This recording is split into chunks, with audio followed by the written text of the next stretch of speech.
আসসালামু আলাইকুম বন্ধুরা, আজ আপনাদের জন্য নিয়ে এলাম মজাদার কাঁকরোলের ভর্তা।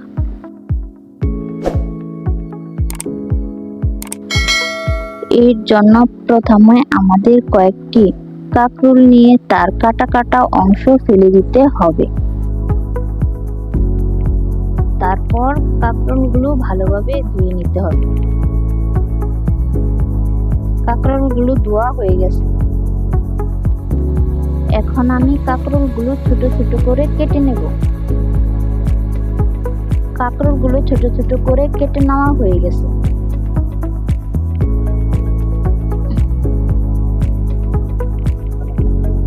এখন এগুলো সিদ্ধ করে নেব।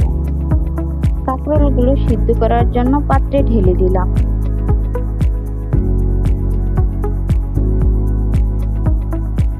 এখন সামান্য পানি দিয়ে দেব।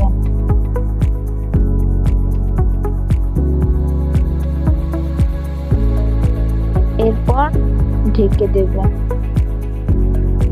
হালকা নেড়ে চেড়ে দেব।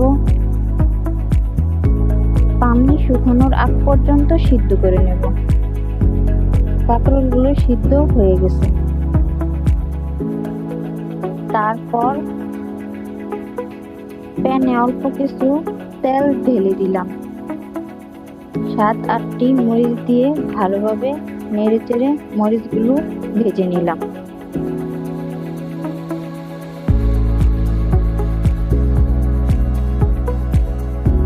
তারপর পেঁয়াজগুলো ভেজে নিলাম।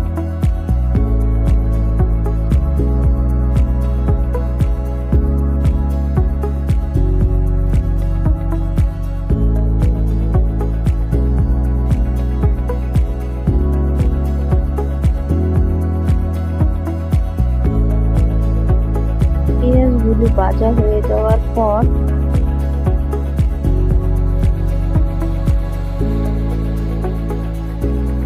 পরিমাণ মতো লবণ দিয়ে পেঁয়াজ মরিচ ভালোভাবে মেখে নিলাম।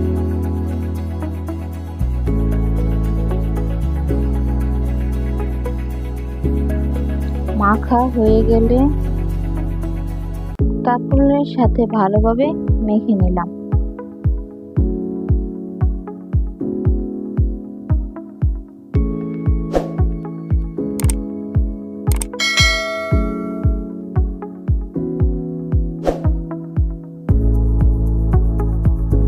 ব্যাস হয়ে গেল আমাদের কাঁকরোল ভর্তা।